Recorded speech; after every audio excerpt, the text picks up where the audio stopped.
Hello, my name is Tommy Lindqvist. I'm a senior researcher at RISE, Research Institute of Sweden, and I'm going to talk about the component in this lecture series.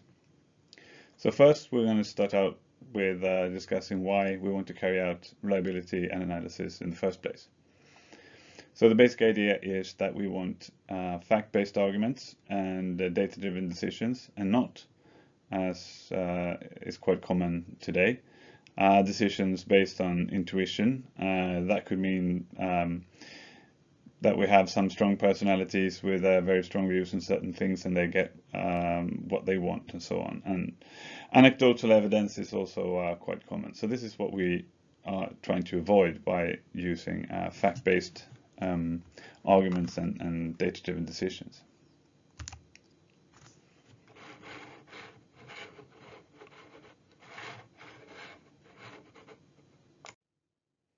When carrying out reliability analysis, it's quite important to have a clear understanding on what decisions that we want to support with our analysis.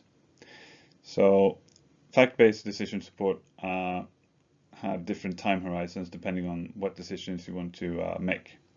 So first we have the tactical level, which is quite often maintenance decisions, which have shorter time horizon. Possibly you would plan your maintenance or you plan your preventive maintenance maybe 1 year ahead. When it comes to a bit more strategic level, we're talking about reinvestments and grid planning and things like that. So for reinvestments, maybe you need to have at least 3 to 5 years, grid planning, maybe even more than that. And when it comes to reliability analysis, we need to have some reliable data sources. The first, and they're ranked in order of usefulness here. So the first and the best one is failure statistics. If you work at a company, you can use that failure statistics, or you can get them from public sources. Next best thing is disturbance statistics. It's not as reliable because it doesn't show failures of certain equipment, but more disturbances to the network. And they could be caused by other things than failures of equipment, but also all failures of equipment will not show up in the disturbance statistics. However, they're quite readily available from public sources. The third one is a particular Swedish database called Darwin, which have collected disturbance statistics from many years. And the fourth and perhaps least useful source is SIGRE failure statistics. They're quite detailed.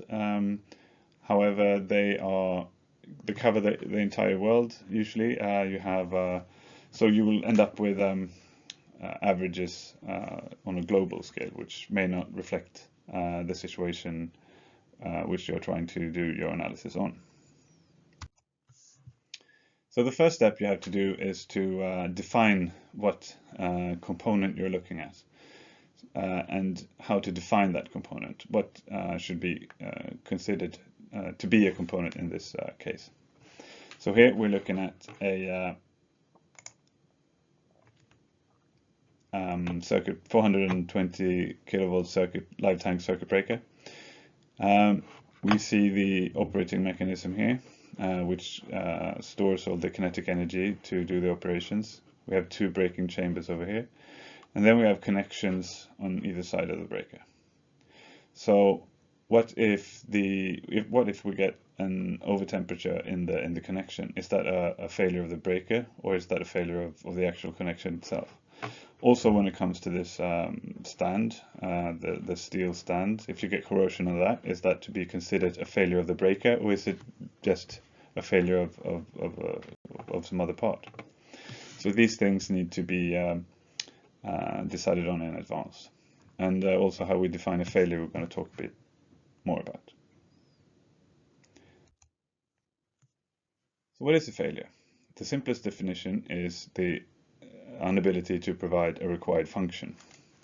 So in order to define what a failure is, we need to know what fundamental functions we require from the particular component.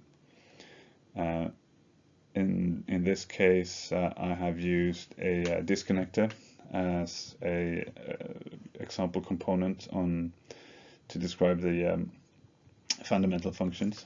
So here we have a center break disconnector. Its purpose is to provide a visible disconnection over here. So here's the main contact, and we've got two rotating contacts on either end. And you can clearly see that this circuit is open. Some of the fundamental functions that this equipment will have to provide is withstanding the voltage over the open pole, i.e. you should not get a flashover over the open pole here. It should also be able to withstand voltage to earth, i.e. you should not get a flashover from any part which has under potential down to earth, i.e. flashover over the rotating isolator here. It should also be able to carry out the commands, i.e. it should open and close on command.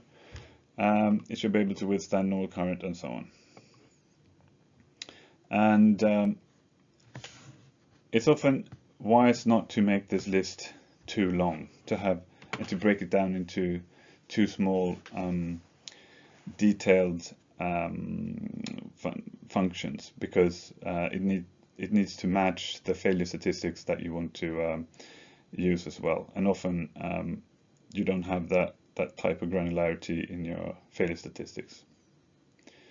And a failure has to be a well-defined event, i.e. you should know when it happened and when it didn't happen. You should be able to identify what time it was, if it's possible. It should not be a subjective assessment of performance or degradation or anything like that. Regardless of who decides whether or not it's a failure, it should be the same result. So now we're going to go a little bit deeper into failures. We're going to talk about hidden failures here. A hidden failure is a failure that hasn't been revealed, i.e. one of the fundamental functions have stopped working, but you don't know it yet. So hidden failures are normally revealed when a required function is not carried out when demanded, because of a previously undetected hidden failure then. Or it could be detected during a function test, which is basically why you carry out the function test, is to discover these type of hidden failures. So if we look at the previous disconnector case, we may have a failure to operate on command, i.e. you push the button and nothing happens. This could be discovered when it's in service and you want to operate it, and then you would notice that it's not working when you push the button. That's one way of discovering it. Or it could be during scheduled preventive maintenance. You could have increased contact temperature rise, i.e. so that could be you have a component that's normally loaded at low level, and it fails due to the contact temperature rising outside of the specification during its nominal current, for instance. That's also a failure. So it's it should be able to carry the normal current. So this is quite common. We also have the issue of censored failure times, and we have them in a sort of practical listing here. So we have, to the right, there's a figure where we have time and then all the different sensor types. So starting with left censoring, that means that we have the year of manufacturing, for instance, is unknown. So it could mean that you have very old equipment in your network, for instance, if it's a distribution system, for instance. You may have a very old cable. You don't know when it was actually taken into service, but you have some date when it was put into your asset registry, for instance. So you know that it was working in 1970, but you don't know the exact dates of the installation. And when you take it out of service, then you have two points in time. You know when it was working, but you don't know and you know that it was working before then, but you don't know when it was actually taken into service.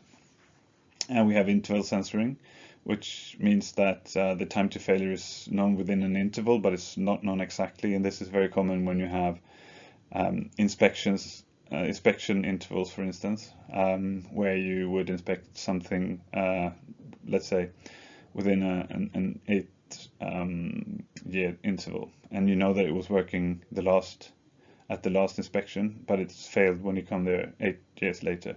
So you know that it's failed sometime in the last 8 years, but you don't know exactly when. And then we have write censoring, which is the most common one. It means that you have an equipment that hasn't failed yet. You do know when you took it into service, and it hasn't failed yet. And that provides quite a lot of important information when you do your reliability analysis. So you shouldn't skip this part because it's quite important. And then we have complete information, so you know when it was put into service, and you know when it's failed. And this is often what we're looking at, and it's often quite difficult to get.